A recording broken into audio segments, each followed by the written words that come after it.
ॐ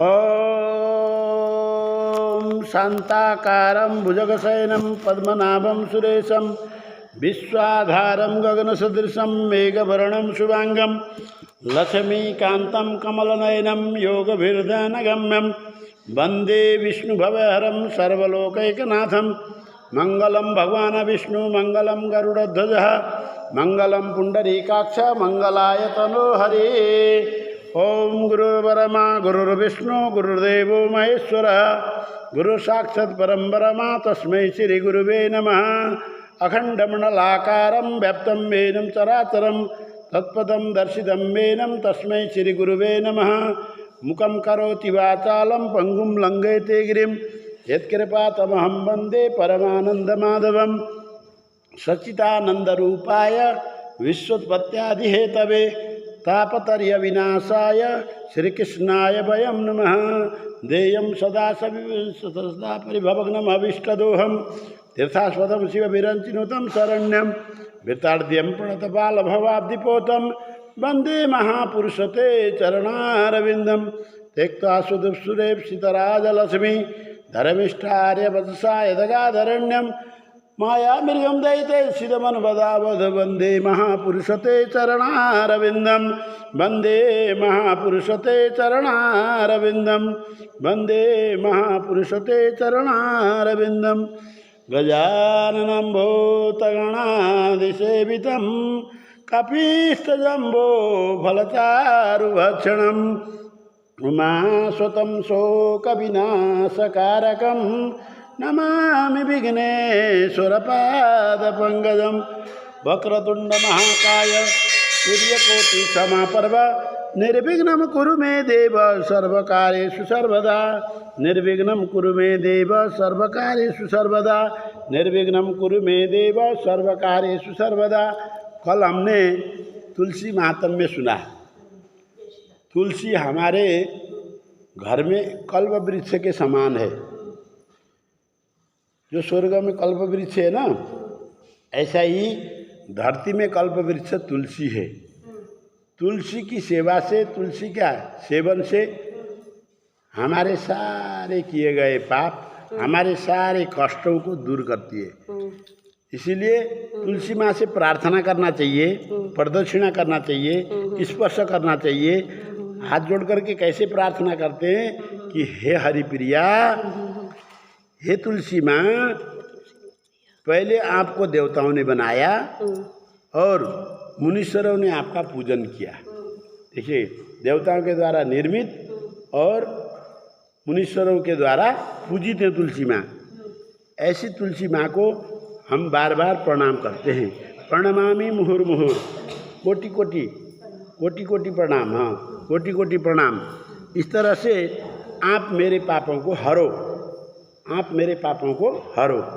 जब हमारे शरीर से सारे पाप निकल जाएंगे तो साक्षात दामोदर भगवान का लक्ष्मी के साथ हमारे हृदय में वास होगा, हमारे आत्मा में वास होगा। हैं ऐसे भगवान अभी भी हैं, पर फिर भी हमें दिखाई नहीं दे रहे। वो दिखाई देने लग जाएंगे। फिर सारे पाप अगर हमारे शरीर से निकल जाएंगे तो हम तो साक्षात प्रभु जी के हो गए। ठीक है जी, उसमें कोई दो राय नहीं है। कोई अंदर से जो है बैर भाव नहीं आता। बैर भाव जिस दिन मिट गया सब कुछ हो गया। उसी प्रकार अब आज हम आंवला के विशेषता के बारे में बोल रहे हैं, आंवला की महात्म्य को सुना रहे हैं। आंवला धरती में दूसरा कल्प वृक्ष है। कार्तिक के महीने में आंवला का स्पर्श करना, आंवला में प्रातःकालीन स्नान के बाद सेचन करना, उसमें जल चढ़ाना, पितरों के लिए तर्पण करना, ये ऐसी चीज़ें हैं जो हमें परम पद को प्राप्त करने में सहायक होती है। तो अब हम आंवला के विषय में बोल रहे हैं। आंवला के पत्ते, फल, आंवला का स्पर्श, आंवला की सेवा, आंवला का फल चढ़ाना, ठाकुर जी के ऊपर आंवला का फल चढ़ाना एक स्वर्ण का आंवला बना करके चढ़ाने के बराबर फल मिलता है।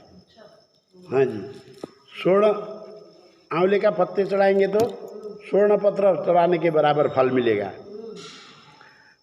जो पुरुष कार्तिक महीने में आंवला के मूल में देव विष्णु की पूजन करता है, आंवले के जड़ में किसकी पूजा करें पंडित जी? तो कह रहे हैं कि आंवले के पेड़ में हमारे परम पूजनीय देव भगवान विष्णु का पूजन करना चाहिए, नारायण का पूजन होता है। उन लोगों को मानो सब पुण्य क्षेत्रों में पूजन कर लिया। देखिए जी, आंवले का पूजन करने से क्या फल मिला? जितने भी हमारे भारतवर्ष में हमारे शास्त्रों में तीर्थ बताए गए हैं, हमारे शास्त्रों में जितने भी तीर्थ बताए गए हैं, उन तीर्थों में जाकर के तीर्थों का सेवन करने से जो फल मिलता है, तीर्थों में जाकर के पूजा करने से जो फल मिलता है, वह फल आंवले के मूल में, आंवले के जड़ में पूजने से तुरंत हमें मिल जाता है। इसीलिए कार्तिक में द्वादशी के दिन तुलसी पत्र और आंवला नहीं तोड़ना चाहिए। तुलसी पत्र और आंवला नहीं तोड़ना चाहिए। लाइव जा रहा है। तुलसी पत्र और आंवला द्वादशी के दिन नहीं तोड़ना चाहिए। अगर ऐसा कोई करता है तो वह महाघोर नरक में जाता है। तुलसी का पत्ता द्वादशी के दिन नहीं तोड़ा जाता, और कार्तिक की द्वादशी में तो आंवले का पत्ता भी नहीं तोड़ना चाहिए। ठीक है, अगर आंवले का पत्ता चढ़ाना है उस दिन तो आपको गिरे हुए पत्ते ही चढ़ेंगे। ठीक है जी, महाघोर नरक में जाता है। हे द्विजोत्तम, जो मनुष्य, द्विज में उत्तम, हे मनुष्य, जो मनुष्य इस आंवला के नीचे पितरों का श्राद्ध करते हैं। ठीक है, कई बार बड़ा आंवले का पेड़ था तो हमने भी श्राद्ध किया करते थे हम वहाँ पे। अब दूसरा लगाया, देखो कैसे लगता है। वहाँ पे जा कर के जो पितरों का तर्पण करता है, पितरों का श्राद्ध करता है, वह उनके पितर 100 वर्षों तक परम पुण्य पवित्र स्वर्ग में निवास करते हैं। उनकी 100 वर्ष की सीमा बढ़ा दी जाती है।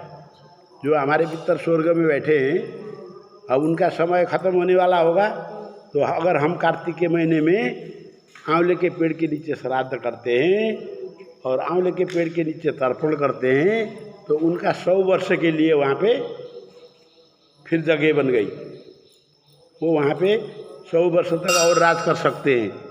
इसीलिए पितरों का तर्पण और श्राद्ध कार्तिक के महीने में आंवले के पेड़ के नीचे करना चाहिए, पितरों की मुक्ति के लिए, पितरों की सुख सुविधा के लिए।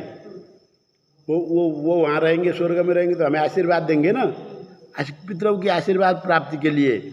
हे मुनि उत्तम, नारद मुनि को वर्मा जी यहाँ कह रहे हैं, हे मुनियों में उत्तम नारद जी, जो मस्तक में या मुंह में आंवला धारण करता है, ठीक है, आंवले का बीज का छेद कीजिए और उसको जो है यहाँ पे बांध दो, मस्तक में बांध दो।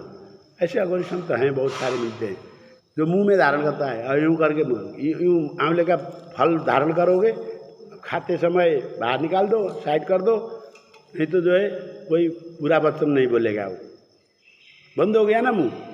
ठीक है, कई साधुओं को देखा मैंने, यहाँ पे सफ़ेद पट्टी बांध के चलते हैं, इसलिए कि बुरा हमारे मुंह से न निकले।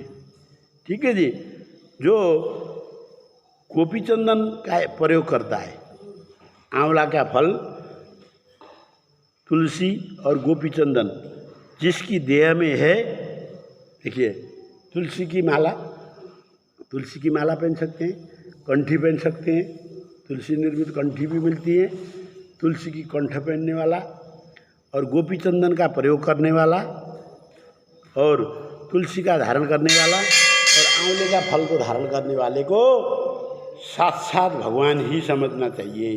कलयुग है, ठीक है जी, उसको साक्षात भगवान, क्योंकि जो भगवान का आश्रय लेते हैं, जो भगवान के ही शरण में जाते हैं, वही लोग पहन पाते हैं। ठीक है, कि हर समय मैं प्रभु स्मरण करूँगा। इसको धारण करने का अर्थ क्या है? कंठी पहन के हम चले तो इसका मतलब क्या है कि हर समय हम गोविंद का नाम मुँह से उच्चारण करते रहेंगे, कभी भी हम खाली नहीं बैठेंगे। कोई देखता है तो अरे ये तो परम भगवान का भागवत भक्त है, सोचेगा कि ये नाम स्मरण करने वाला है। जब भी तो आप इस्कॉन मंदिर में जाएंगे, वहाँ देखो सब कंठीधारी होते हैं और सबके हाथ में माला होती है और 24 घंटा हरे कृष्णा कृष्ण कृष्ण हरे हरे, हरे राम राम राम हरे हरे ये जपते रहते हैं। वो भगवान के पार्षद हैं, भक्त हैं, परम वैष्णव हैं वो। ठीक है जी। तो वो साक्षात भगवान के रूप में हो गए। यहाँ इस कलयुग में पृथ्वी पर साक्षात उस मनुष्य को जीवन मुक्त पुरुष समझो। उसका दोबारा जीवन नहीं आएगा, दोबारा जन्म नहीं होगा, जीवन मुक्त पुरुष समझो उसको। फिर वेद पढ़ने वाले, अब इस प्रकार से आपने आंवले के पेड़ के नीचे बैठ कर के सब कुछ किया, पूजन किया, सेचन किया उसका, और उसके बाद आपने तर्पण किया पितरों का, आंवला फल का आपने धारण किया।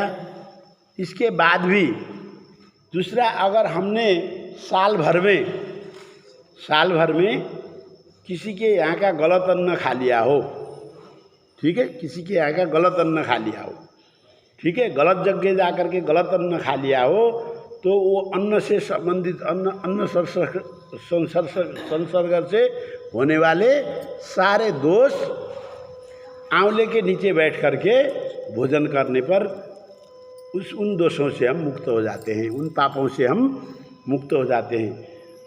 दोष हर चीज़ में, देखने में दोष है, सुनने में दोष है, पढ़ने में दोष है, ठीक है जी, काम करने में दोष है, हर कहीं दोष है।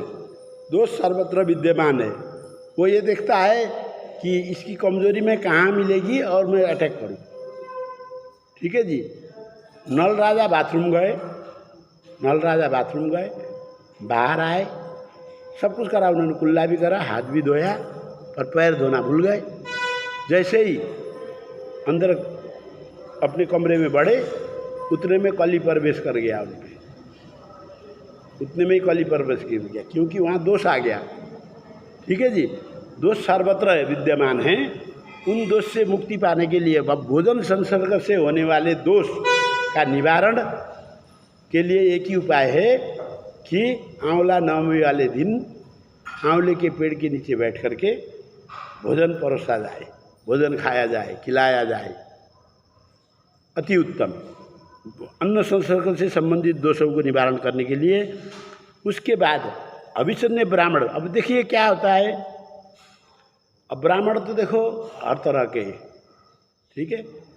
श्रेष्ठ ब्राह्मण उसको कहा गया जो वेद पाठी है, जो वेद का पाठ करता है, ठीक है, वेद के नियम अनुसार चलता है, वेद के नियम अनुसार चलता है, जो वेद पाठी ब्राह्मण है उसको श्रेष्ठ ब्राह्मण कहा गया। ठीक है जी।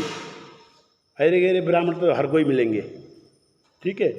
सिर्फ वेद पाठी ब्राह्मण अगर मिलता है तो उसको भोजन खिलाएं, नहीं तो गौ माता को खिलाएं। गौ माता खा लेती है ना, ठीक है जी। अब अरे गहरे 1000 ब्राह्मण को भोजन कराओ, 1008 ब्राह्मण को भोजन कराओ, और उसका फल कितना मिलेगा? उससे ज़्यादा फल मिल जाएगा आपको एक गाय को खिलाने से। एक गाय की सेवा करने से 1008 अरे गहरे ब्राह्मण को भोजन कराने के बराबर पुण्य मिलेगा। इसीलिए वेद पाठी ब्राह्मण मिलते हैं तो उनको भोजन करवाना चाहिए। अभिसन्य भोजन करवाएं।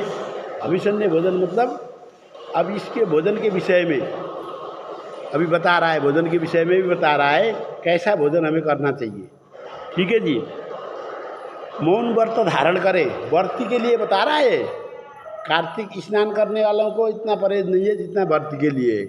जो व्रती हैं उनको मौन धारण करना चाहिए, फालतू में कुछ बोलना नहीं चाहिए। जो ज़रूरत की चीज़ है, जो असल मनोकामना की चीज़ें हैं वही बोले।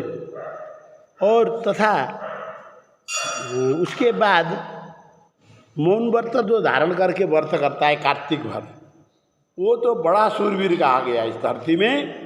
ठीक है जी। अगला गोविंद है वो। अगर आप लोगों को कहे तो अगली लक्ष्मी हो आप लोग। ठीक है। मौन धारण करके 1 महीने तक का मौन धारण करके अगर कोई व्रत कर सके, ठीक है जी, बहुत है जी, बहुत है। तीर्थों में जाकर के बैठ करके एक पूरे 1 महीने तक मौन व्रत धारण करने वाले भी हैं। 1 साल तक मौन व्रत धारण करने वाले को भी मैंने दर्शन किए हैं। लोग, हर प्रकार के लोग हैं संसार में, विचित्र संसार है जी ये, और यहाँ पे हर प्रकार के प्राणी मिलेंगे। ये सब भगवान की रचना है, इसमें कोई संदेह नहीं है। ऐसा भी हो सकता है, हाँ हो सकता है, असंभव कुछ भी नहीं है। जिसके ऊपर ठाकुर जी की कृपा हो, कोई चीज़ असंभव नहीं है, सब संभव हो जाता है। और जो कार्तिक महीने में जो एक समय भोजन करता है, तथा जो मनुष्य कार्तिक महीने में एक दिन भी आंवले के नीचे बैठ करके भोजन करता है, उसे अन्न से संसर्ग के दोष नष्ट हो जाते हैं, वर्ष पर्यंत के पाप सारे नष्ट हो जाते हैं। अब यहाँ परहेज बताया क्या क्या नहीं खाना चाहिए। शहद नहीं खाना चाहिए, शहद निकालते समय मधुमक्खियाँ मरती हैं उसमें। शहद नहीं खाना चाहिए, कांजी का फल नहीं खाना चाहिए, दिवल नहीं खाना चाहिए, अन्न में चना नहीं खाना चाहिए और मसूर नहीं खाना चाहिए। चना और मसूर, तिल का तेल सेवन नहीं करना चाहिए। कार्तिक में तिल का तेल आप शरीर पे लगा सकते हो, धारण कर सकते हो, खा नहीं सकते, ठीक है जी। तिल का तेल क्यों, पाप चढ़ता है, हो सके तो हाँ जी, हाँ जोत जला सकते हैं। ठाकुर जी की जोत उसी से तो जलती है, तिल के तेल की जोत जलती है, जोत जला सकते हैं हम, शरीर में मार्जन कर सकते हैं, ठीक है जी। और अब तिल का तेल नहीं खा सकते तो तिल कहाँ से खा सकते हैं, ये भी सोचने की बात है। जब तिल का तेल मना कर दिया, उसी से तेल बनता है, तो तिल भी नहीं खा सकते। इसका मतलब अभिसन्य हवन कर सकते हैं, भगवान के लिए प्रयोग कर सकते हैं। अच्छा, उसके बाद विधि दूषित अन्न, विधि से दूषित अन्न है, ठीक है जी। जो विधि, उस अन्न में विधि नहीं है, काला उड़द, ये सब मांस मछलियों की तरह का आ गया है, ये सब चीज़ें नहीं खानी चाहिए। राई, दूसरे का अन्न, व्रतधारी किसी के यहाँ जाके नहीं खाएगा, अपने घर का ही बना के खाएगा, किसी के यहाँ नहीं खाएगा। दूसरे का अन्न, दुरोह से दूसरी मतलब दुरोह मतलब दुष्ट स्त्री का संगत नहीं करना चाहिए। और खराब जगह पैदा हुई या खराब नाम वाली वस्तुओं को कार्तिक व्रत करने वाले को परहेज करना चाहिए। खराब नाम वाली, ठीक है जी, ये तो नाम से ही अपवित्र है। ऐसे खराब नाम वाली चीज़ अगर कोई मिलते हैं तो उनका सेवन मत करो। खराब नाम वाली वस्तुओं को कार्तिक में व्रत करने वाला मनुष्यों को न खावें। और रविवार को आंवला नहीं खाना चाहिए किसी वजह से। अगर आंवला खाने का मन करता है तो संडे का आंवला का वो क्या क्या बनाती है, मुरब्बा, वो न बनाएं। संडे के दिन, रविवार के दिन आंवला नहीं खाना चाहिए। अब ये सब परहेज बता रहा है, आप ध्यान से सुनिए, ठीक है जी। व्रत करने वाले मनुष्यों को देव, गौ और ब्राह्मण, गुरु, राजा और महात्मा और पत्नी, स्त्री, व्रती को अपमान नहीं करना चाहिए, इनका कोई कमेंट नहीं करना चाहिए। कौन कौन है ऐसे लोग, देखो, एक तो देवताओं का अपमान न करें, देवताओं के बारे में उल्टा सीधा न बोले, गौ के बारे में उल्टा सीधा न बोले, गाय ऐसी होती है, ये खा लेती है, वो खा लेती है, पन्नी खा लेती है, ऐसे कुछ ना कहें, ठीक है जी। गाय के बारे में, ब्राह्मण के बारे में, गुरु के बारे में, राजा के बारे में, ठीक है जी, महात्मा के बारे में, स्त्री के बारे में कोई कमेंट ना करें, फलानी ऐसी है, वैसी है, ढिकानी है, ऐसी बातें ना करें, इनकी निंदा नहीं करनी चाहिए। अब सब तरह के मांस के विषय में बतला रहे हैं। देखिए, अकेला जाकर के किसी को काट के मांस खाना ही मांस नहीं है। मांस क्या क्या बताया, शास्त्र बताता है, जीव की देह का मांस और फलों में जम्बीरी नींबू, कैसी होती है जम्बीरी नींबू, मांस के समान है। ब्राह्मण से मोल लिए गए संपूर्ण प्रकार के रस मांस के समान है। ब्राह्मण मोल नहीं करता, कोई भी रस ब्राह्मण नहीं बेचता, ब्राह्मण का काम है तो उठा के दे देगा वो आशीर्वाद के रूप में प्रसाद देगा, बेचेगा नहीं। आप अगर खरीद के लोगे उससे रस, कोई जूस खरीद के खाओगे तो वो गलत है। ठीक है जी। अनाजों में मसूर का दाल, मसूर खाते हैं ना लोग, बासी अन्न और गौ भैंस बकरी को छोड़ करके और प्रकार के दूध, किसी प्रकार के और प्रकार के दूध भी नहीं खाने चाहिए, ये भी मांस के समान है। तांबे के बर्तन में रखा हुआ घी, दूध, दही, ये सब अपवित्र है, मांस के समान है। तांबे के बर्तन में रखा हुआ, और छोटे तालाब का जल होती है, एक तो सागर जैसे बड़े बड़े तालाब होते हैं, उसका जल को पवित्र माना। छोटे छोटे पापियों तालाबों का जल अशुद्ध माना गया है। केवल अपने लिए पकाया हुआ भोजन ही मांस के समान है। देखा, अकेले के लिए भोजन नहीं बनाना चाहिए। मान लो किसी दिन हम घर में अकेले रहे तो पड़ोसी को बुला लो, आ जाओ जी थोड़ा सा प्रसाद पा लो, मैं अकेली हूँ, अकेली बना के मैं नहीं खा सकती। ठीक है, शास्त्र में मना किया है, हो जाते हैं अकेले पड़ जाते हैं। ठीक है जी। अब तो बेटे बहू घर छोड़ करके जाने लग गए, पति देव ऑफिस चले जाते हैं, पत्नी अकेली हो जाती है, तो इसलिए बाहर जाते हैं तो फिर अकेले में पड़ जाती है। तो क्या करें, पड़ोस में कोई कन्या हो, कन्या का जिम्मा दो, 10-20 रुपया दान दक्षिणा दे दो, उल्टा आपको पुण्य मिल गया। अकेले के लिए बनाया हुआ भोजन वो भी मांस के समान होता है, नहीं करना चाहिए ऐसा भोजन दूसरे को भी। अब देखिए, कार्तिक में व्रत करने वाले मनुष्यों को और दूसरे लोगों को भी प्याज, लहसुन, गीद, पृथ्वी का फूल, गाजर, नारी का साग, मूली और जहर लगे हुए बाण से मारे हुए मृग के समान होते हैं। ये सब जहर लगे हुए बाण से मारा हुआ मृग का मांस जो खाता है, ऐसे ही इन चीज़ों को खाने वाला का भी वैसे ही है। गाजर, नारी का साग, मूली, लहसुन, प्याज, गीद, जहर डाले हुए मांस के समान है। हिरण को मार करके खाने का जो मांस होता है उस मांस के समान है ये सब। ये इन चीज़ों का सेवन से दूर रहना चाहिए। तथा जंगली लौकी, बैगन, पेठा, कैथ, कुम्हाड़ा और छोटा बैगन, ये सब नहीं खाने चाहिए। रजस वाला स्त्री श्लेष्म पतित है।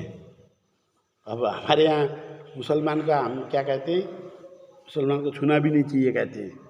ठीक है जी, मुसलमान के हाथ का खाना भी नहीं चाहिए। वो हमारे हाथ का नहीं खाता, हम क्यों खाएं? ये सोचो ना बात। जब अगला परहेज कर रहा है, हमारे हाथ का नहीं खाता, तो हम उसके हाथ का क्यों खाएं? इसी तरह जो रजस वाला स्त्री होती है उसको भी त्याज्य है। उसके साथ बात करना, उसके साथ मिलना जुलना, ये सब व्रती के लिए शोभा नहीं देते, ये सब पाप चढ़ेंगे। फिर जला हुआ भोजन, 2 बार बनाया हुआ भोजन, पाखंडी लोग, पतित स्त्री, इन लोगों से वार्ता ना करें, इनसे बोलना ही नहीं, संपर्क करना ही नहीं है। और डबल पका हुआ 2 बार गर्म करके खाते, वो नहीं खाना चाहिए। कार्तिक के महीने में बोल रहा हूँ, व्रती को, औरों के लिए नहीं है परहेज, व्रती के लिए बोल रहे हैं। ठीक है जी। जो व्रत कर रहे हैं कार्तिक का, उनको डबल पका हुआ खाना, 2 बार पकाया हुआ खाना, जला हुआ खाना, अन्न नहीं खाना चाहिए। प्रतिपदा आदि तिथियों में क्रमशः एक चीज़ें नहीं खानी चाहिए। अब मैं समझा रहा हूँ, समझ सकते हो तो समझ लो। आज क्या है, तिथि क्या है? आज तीज है ना। अब देखिए, पहले दिन क्या नहीं खाना था? प्रतिपदा के दिन पेठा नहीं खाना था। ठीक है जी, पहले दिन में पेठा परहेज है।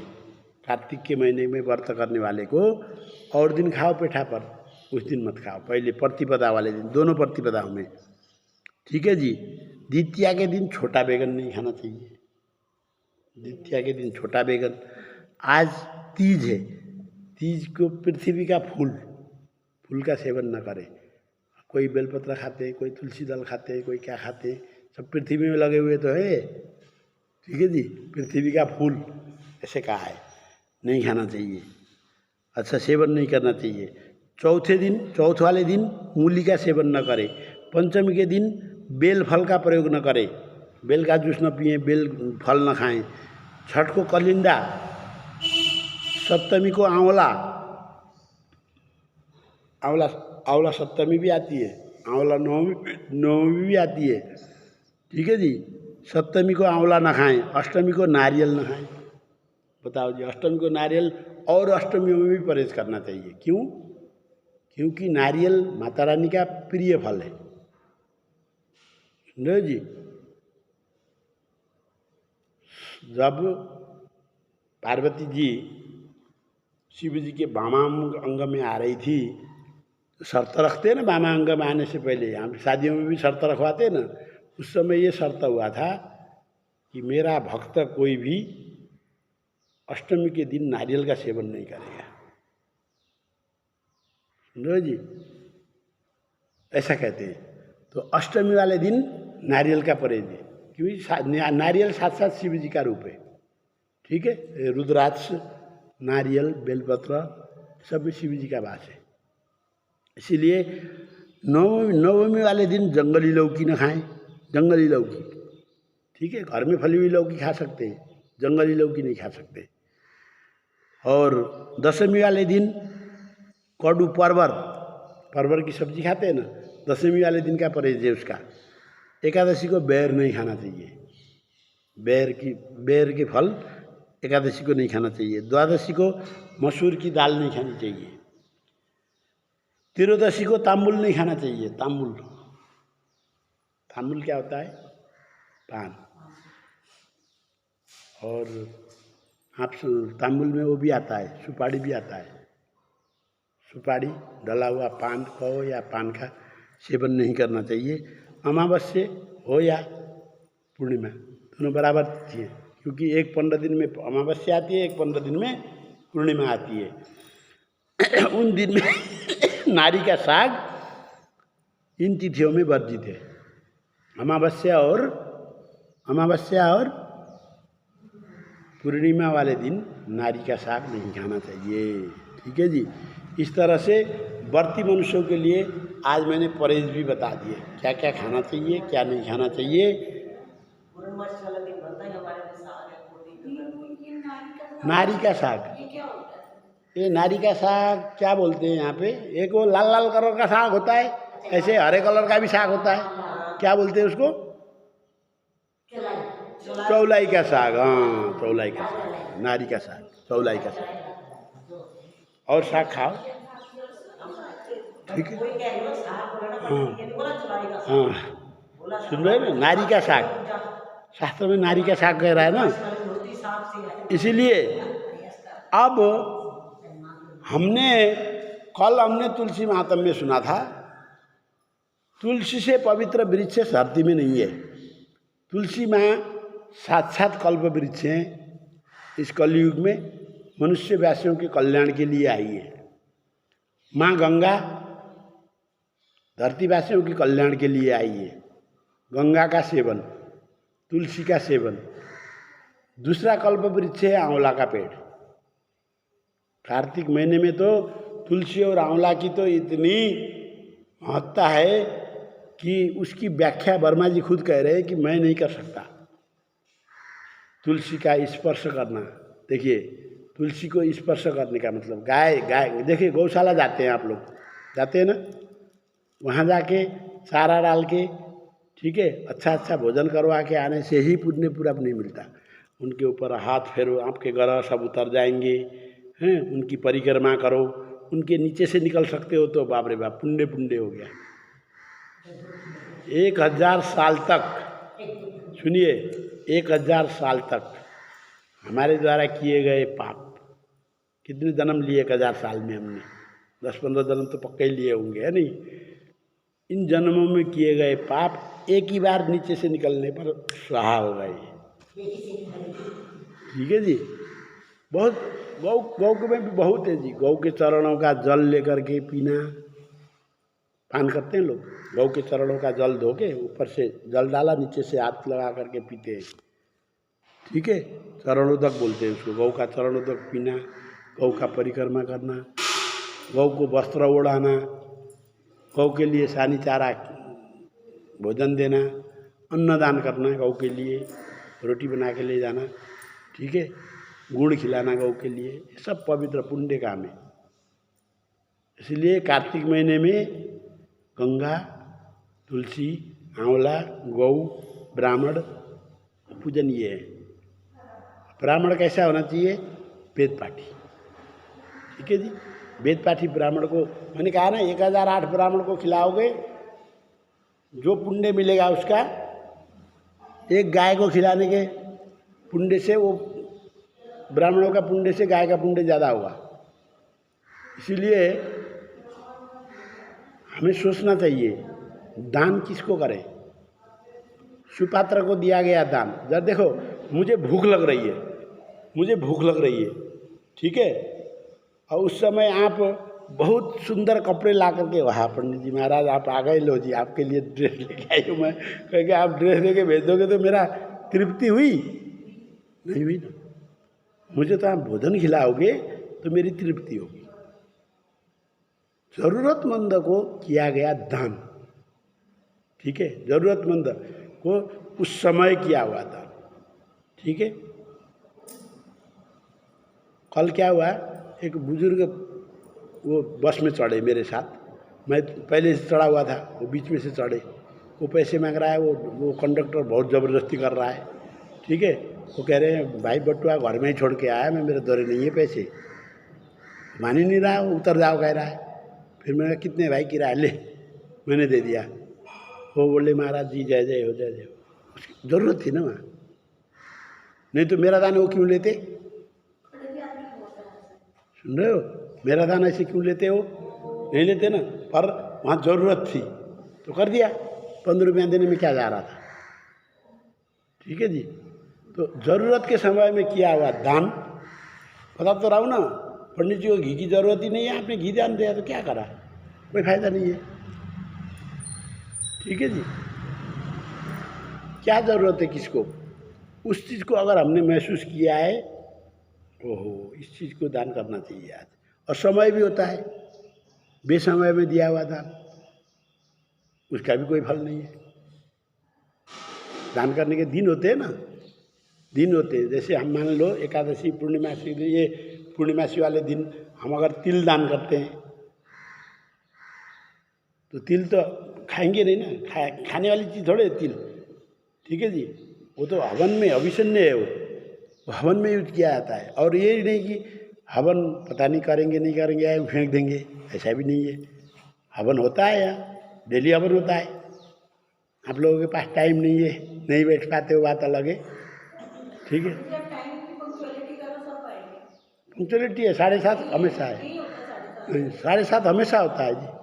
आप आके देख लो, हाँ 1-2 मिनट ऊपर नीचे हो गए तो बात अलग है, ठीक है जी। आज का प्रसंग माँ तुलसी और आंवले के वृक्ष को समर्पण करते हैं। राधा दामोदर के चरणों में हमारी प्रीति हमेशा बनी रहे, ठीक है जी। उनके वो हमारे दिल से कभी न जाएं, कम से कम ज़्यादा हर हर हर दिन नहीं लिया जाता, तो कार्तिक के महीने में तो हमारे दिल में ही रहे, हमेशा याद करने का मन करे, ठीक है।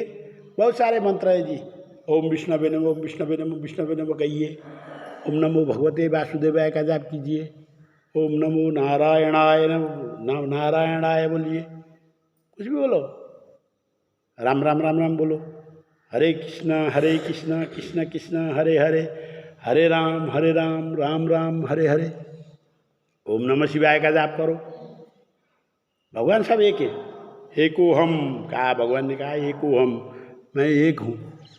अब वो उन्होंने अलग अलग समय में, अलग कल्प में उन्होंने अलग अलग रूप धारण किया, तो वो राम बन गए, कभी वो श्याम बन गए, कभी वो किशन बन गए, कभी शिव जी बन गए, कभी वर्मा जी बन गए, पर वो एक है। एकल परमात्मा को मानने की कला अगर जिस दिन हमने सीख लिया, मानो सबको, ठीक है, सुनो एक की,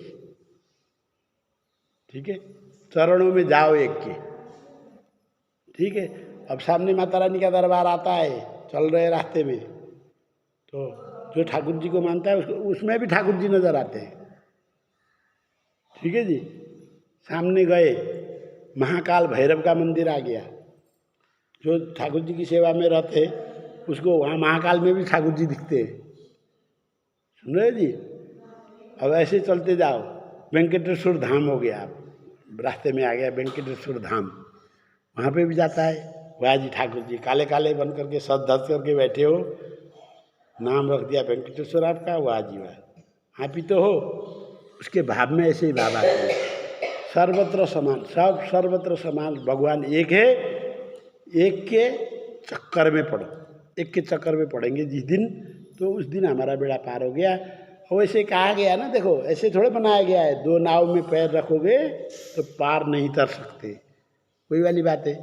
भगवान में भी क्या है, भक्ति करनी है तो एक की भक्ति और एकल भक्ति, सब ये गीता ज्ञान यही देता है, ठीक है। ये प्रभुपाद भी यही समझा के गए कि भाई सिर्फ श्री कृष्णचंद्र परमात्मा ऐसे हैं जो भजन करने योग्य हैं, ठीक है। पूरे 16 कलाएँ लेके आई थी, ठीक है। राम जी में एक कला नहीं थी, धूर्तता तो हमारे किशन जी ने करी ना किशन जी ने क्या नहीं करा, ठीक है। हाँ, रासलीला भी करी, ठीक है जी। राम जी ने ऐसे उदंड वाले काम नहीं करे, सुनो, वो मर्यादा पुरुष थे, ठीक है। 14 कलाओं में अवतरण हुआ था राम जी का, वो 16 कला लेके श्री कृष्ण भगवान उन्होंने सब कुछ करा, जिंदगी में धरती में कुछ नहीं छोड़ा, सब कुछ करके गए लीला। तो जो उनकी लीलाओं को पढ़ता है, उनकी लीलाओं को सुनता है, देखिए आजकल तो इतने आधुनिक साधन बन गए, ठीक है। अब हमारे घर में टेलीविज़न कोई नहीं चलाता आजकल, ठीक है। पहले टीवी मिल जाए कुछ नहीं चाहिए था, अब मोबाइल मिल जाए कुछ नहीं चाहिए, जमाना बदलता जा रहा है ना। देखिए जब टीवी नहीं था तब भी चल रहा था, अब क्या हुआ, टीवी कोई नहीं खोलता जी घर में, उसमें भजन लगा दो, हैं, ठाकुर जी की कहानियाँ लगा दो, भागवत लगा दो, ये चलते फिरते इधर उधर करते करते किचन में बैठे हो, सुनाई दे रहा है, ज्ञान की बात तो अंदर जा रहा है, कुछ हमारा तो कुछ पाप तो नष्ट हो रहा है, चाहे थोड़ा सा हो, 0.001% क्यों न हो, पर वो तो सब पुण्य वाला काम है ना। वो खाली बैठा है और टेलीविज़न यूज ही नहीं हो रहा है आजकल, उसके बजाय भजन सवेरे सवेरे भजन चला दो, ठीक है जी, तो सुनने में भी अच्छा लगता है, कान पवित्र हो जाएंगे, कुछ ज्ञान गुण की बात होंगे, भागवत लगाओगे, कथाएँ अरे बहुत सारे मिलते हैं, एक से एक मिलेंगे जी। किसी का भी सर्च कर लो आप, संसार में कोई भी भागवत भी जिन्होंने अच्छी अच्छी भागवत करी है, उन सब का आपका आजकल लाइव आता है, अच्छे अच्छे विद्वानों का, वो सुनिए, उसका सदुपयोग करिए, ठीक है जी। अब मोबाइल का ज़माना, अब तो दुनिया तो मोबाइल में ही लगी हुई है, ठीक है जी। अब इसका सदुपयोग कब तक चलता है, देखो ये तो समय के अनुसार बदलता रहेगा, आगे क्या आता है फिर देखें। हाँ, इसलिए अब आज का प्रसंग यही विश्राम करते हैं, थोड़ा सा टाइम का ध्यान रखिए। देखिए आज भी 6:30 हो गए, 6 बजे स्टार्ट करेंगे तो आधी घंटा का टाइम है। देखो मैं तो आधे घंटे से फालतू लेता नहीं, कभी कभी हुआ तो बात अलग है, ठीक है। विशेष अवसर, अब लक्ष्मी पूजा वाले दिन टाइम लगता है, वो बात अलग है, पर टाइम तो आधी घंटा, 5:30 करेक्ट आ जाते, 5-7 मिनट इधर ऊपर नीचे हो जाते, चल जाता है, हम 5-7 मिनट खींच देंगे। इसीलिए समय पे आइए। श्रीमन नारायण नारायण नारायण, भजमन नारायण नारायण नारायण, लक्ष्मी नारायण नारायण नारायण, सूर्य नारायण नारायण नारायण, श्रीमन नारायण नारायण नारायण, चंद्र नारायण नारायण नारायण, नारायण नारायण नारायण, लक्ष्मी नारायण नारायण नारायण नारायण नारायण, श्रीमन नारायण नारायण नारायण, भगवान नारायण नारायण नारायण, लक्ष्मी नारायण नारायण नारायण, श्रीमन नारायण